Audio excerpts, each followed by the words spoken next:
Okay, so let's talk about relational databases. So the history here is that, which I motivated last time, I hope, is that pre-relational, if your data changed in some significant way, if you need to reorganize things in some way, your application broke. Okay, so if you changed the parent-child relationships in the hierarchical model, or if you pretty much did anything with the network or file-oriented model, your applications had to be rewritten to support that. Okay, and so early relational databases addressed this issue, and even though they were buggy and sort of slow, they required only about 5% of the code you had to write previously, and so this was an enormous win. Okay, and so this quote is sort of motivating, sort of following on what the quote I used from Kurt Monash in the previous segment is from the original paper on databases from Ted Codd. So activities of users at terminals and most application programs should remain unaffected when the internal representation of data is changed, and even when some aspects of the external representation are changed. And so the reason I want to emphasize this is that, again, this is the key idea of relational databases, not SQL and not some of the other features that you associate with particular implementations. It's really this notion of data independence. Okay, and this was right there in the abstract in the original paper. This is the key idea. And the reason I'm hitting this so hard is that this idea is still just as important now as it was then. All right, so I want to go through some of the other key ideas that are associated with relational databases, whether or not they were in the original paper. So one key idea is that programs that manipulate tabular data exhibit this algebraic structure that we can use to reason about them and manipulate the logical model independent of any physical data representation. So what I mean here is that if you think in terms of tables and you think about the operations that tables support, you can think about what your program means and even how to optimize it, which we'll show, regardless of how the bits are actually organized on disk. And this is, incredibly powerful. Okay. So the key idea here again is physical data independence, and we'll talk about what logical data independence means too in the next segment. And so, the programs that you write to manipulate things no longer have to sort of manipulate files and sort of chase pointers around. You can, in this case, access it through a high-level language SQL. Although again, it doesn't have to be SQL. The point is that you're manipulating logical structures called tables.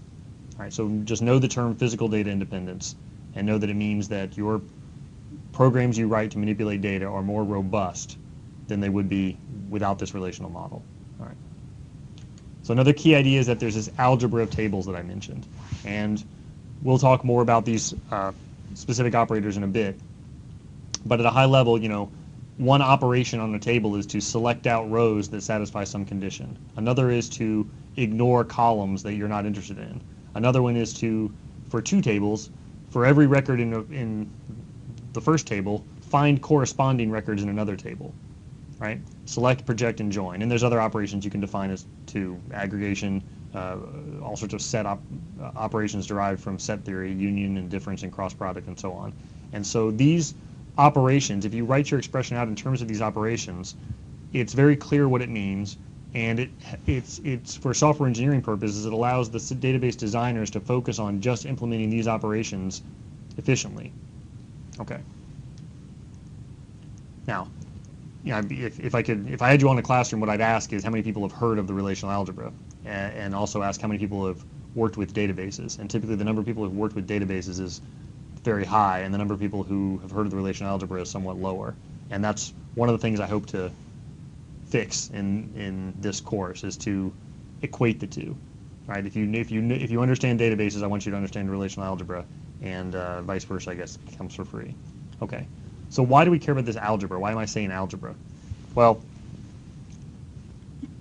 when I'm giving a talk and describing using this slide, what I'll also ask is how many people have heard of algebraic optimization, and typically very few have, even if they're computer scientists, unless it's a room full of database people. But the thing is that you already understand what this is, right? You don't have to know databases to know what this is. This is just something you learned in high school in algebra class. Okay, so forget tables for a second. Just think about integers. Well, I've got this expression here, and I want you to evaluate this expression when I tell you z is equal to 4. Okay, so one thing you might do is just, say, 4 times 2 is 8, and 4 times 3 is 12, and so that's 20, and I add 0, and that doesn't change anything, and then I divide by 1. Fine. But if you're clever, you might notice that, well, adding 0 to any number doesn't change it at all, so I'll just ignore that altogether. Similarly, dividing any number by 1, or any integer by 1, is the same number, so I'll ignore that as well. And then if you're really clever, you might notice that there's a distributivity law here that says when I see this pattern, I can pull out the multiplication. And by applying these rules in turn, including commutativity law that allows things to be reordered, I can simplify this expression down to this. And this just says, well, now 2 plus 3 is 5. Just multiply 5 times 4, and I get 20. And I've done fewer operations. I've only done 2 operations instead of 5, and I didn't have to do division, which is potentially an expensive operator if you're thinking about a computer evaluating this. Now, do computers use this kind of symbolic reasoning when they evaluate expressions over integers? No. The answer is no. And the reason is that this kind of symbolic reasoning is much, much more expensive than just evaluating the damn thing, right?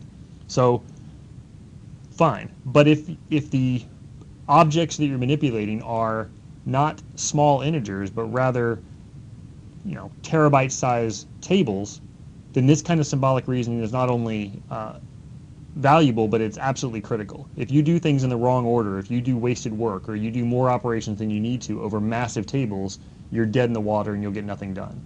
And so all databases, all relational databases rather, do this kind of algebraic optimization when you write a query, right? And so if you think in terms of SQL, if you're familiar with SQL, your query gets translated into a relational algebra expression in terms of selects and projects and joins, and then is manipulated according to algebraic rewrite rules, just like you learned in algebra class, and that's why the term algebra is there.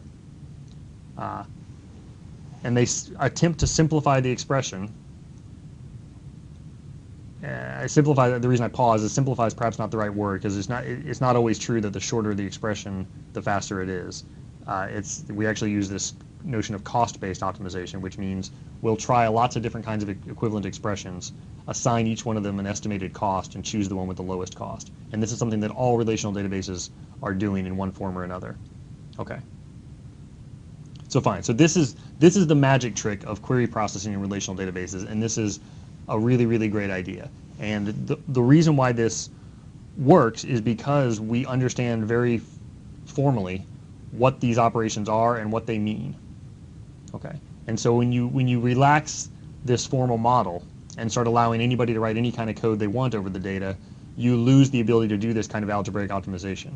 And you leave it up to the programmer to write the best possible algorithm. And what I'm hinting at here is, we'll talk about it more later, but when you think about writing large-scale data processing pipelines in something like MapReduce, and if you haven't heard of MapReduce, don't worry, we'll talk about it, you're leaving all the work up to the programmer to not only write the logic, but also to do the optimization. And this can impose a penalty. Okay. One final comment about this is the term algebra is not just kind of trying to connote algebra from high school. It literally is the same thing. And so when you hear the word algebra, what you should be thinking of is this notion of algebraic closure. And what I mean by that is every operation that applies to a table also returns a table. And so I can chain these operations together to always get tables. Right? Now, that's the exact same idea that's going on when you talk about operations over integers or real numbers. And you might sort of quibble and say, well, if I divide an integer by some other integer, I may get a real number, and that's true. But there's notions of multi-sorted algebras with different types involved. But the point is that this notion of closure, you can't escape the system by applying operations, is always true when you hear the term algebra. Okay. So we're not making things up. Fine. So here's some relational algebra expressions that if you squint hard enough, you can see kind of look like similar expressions over integers, except instead of addition and multiplication, we have things like joins and selects. And so what this says, I haven't shown you the query. I don't expect you to necessarily see this, but what this says is select certain values from a relation R, and here I'm going to select other values from the same relation R. That's okay. I can have two different, the relation R can appear in two different places in the same expression, no problem. And then join them together. Then select still other values from the relation R and join this one. And one way of evaluating this plan is to perform this join first and then this join second, and indicated by these parentheses, right? Another way to evaluate this expression is to perform this join first and then form this join second, indicated by the parentheses. Still another expression is to take the full cross product of all three relations, which I haven't told you what cross product is. This is actually a pretty bad one to do. If you do know what a cross product is, it generates an enormous amount of data, and you would never actually want to evaluate this plan. But you could, and it's provably equivalent to these other plans. So you know that it returns the same answer. And now all we have to do is figure out which one of these is likely to be the cheapest one, and we'll choose that one to run. And this is the kind of reasoning that all databases do internally whenever you write a query.